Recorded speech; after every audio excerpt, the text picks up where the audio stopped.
په دنیا کې د الله سبحانه وتعالی درې ډوله بندگان. یو بندگان هغه دي چې هغه د دنیا په لذاتو، په شهواتو، په خوندو باندې مصروف دي.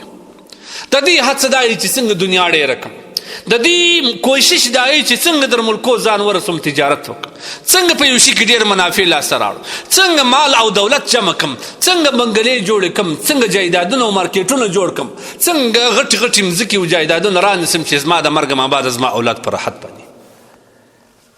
دا کسان د دنیا په غرور کې ډوب خلک دي. د دنیا خواهشاتو، د دنیا د لذاتو سره، د دنیا د ډېرېدو سره مینه او محبت دي. دا خلک بالکل مرګ یری. او دا هغه خلک دي چې دوی ته مرګ په یادول ډېر زور ورکوي، بد ځینې وړي، مرګ به دوی ته نه ورپیاده. بیا د دوی په دنیا په کاروبار او سیسټم کې خلل اچي. دی چې څومره د مرګ غافل دی خوشحال، څومره چې د دې څه مرګ ير دی خوشحال. مرګ اوازه پر دې درنه پریوز. دی ته به نه وایي چې وخت مړ کېږي. دی د خپلو خواهشاتو، د دنیا د لذاتو، د پیسو، د جایدادو دومرې وراخیستي چې دی هېڅکله دا زړه ته نه لوېږي چې زه د یو وخت مرم. ځکه پر دې خلکو باندې د مرګ اوازه ډېره بده هم لګېږي. او دا واورې ای د الله بنده، مرګ که ته اوازه واورې که نه واورې، د مرګ اواز که پر تا ښه لګي که په تا بد لګي، مرګ خامخا تا ته راسي. ځکه الله قرآن کې وایي چې هر ذي روح لپاره به خامخا مرګ راځي. اجل څه د هغو لپاره چې اجل رالی بیا نه یو ګوړی وزنډېږي، نه یو ګوړی مخته کېږي، یا پر خپل منټه باندې راسي. دا خلق چې کوم دي دا د دنیا محبین خلق دي، دا د آخرت استعداد لري. دویم بیا هغه خلق دي، دا خلق هم دوم خلق د مرګ بعد وړي، خو دا خطرناک خلق نه دي، دا بهترین خلق دي. هغه خلق دي چې الله یې یاد وي، مرګ یې یاد وي، مرګ ډېر ډېر یادوي، خو بیا هم د مرګ بیریږي. د مرګ په دې نه بیریږي چې د دنیا خواهشات به مې کم سي یا ختم سي. د مرګ په دې نه بیریږي چې زه به بیا څنګه د دنیا څخه بې پیسو بې جایداد او لاړ سم په یوه کفن کې. نه، د مرګ څخه په دې بیریږي چې خدای نه خسته الله مه وکړه، الله مه وکړه، د توبې در مخه ما ته مرګ رانیسي. اول باید زه توبه وکړم. ځکه دا خلک همیشه توبه کښونکي خلک دي. دغه دومې فرقې ته التایبین وایي. یو بیا هغه کسان دي چې عارفین دي، د الله جل جلاله په معرفت کې پای ته رسېدلي دي، د الله سره یې مینه محبت پای ته رسېدلی دی. دا هغه کسان دي چې دا د مرګ یادونه خو کوي، خو د مرګ څخه بیریږي نه، بلکې مرګ خوند ورکوي.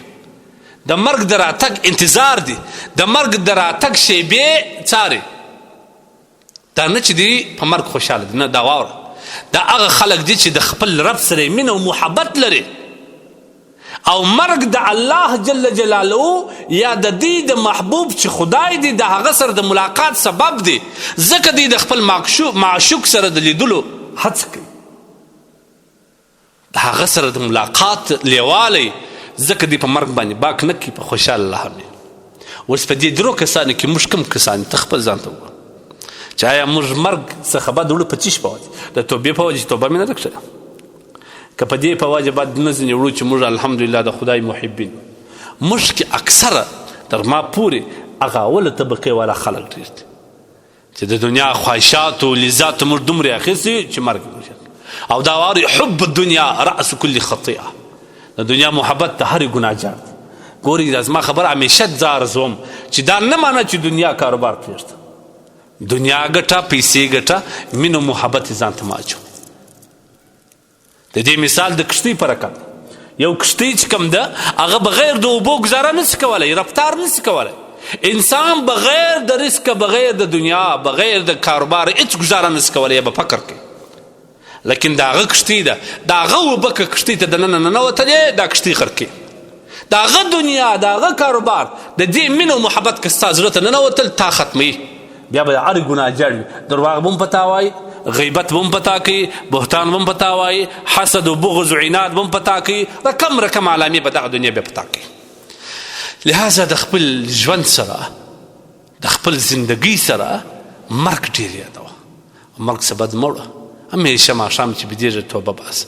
کیدای شي سهار بیا ته نه یې، ستا دغه سترګې سوار به د هغې پټې پاتې، تا باندې به خلک غږ کوي، ته به نه راپورته کېږي. الله دې موږ ته د توبې توفیق راکړي.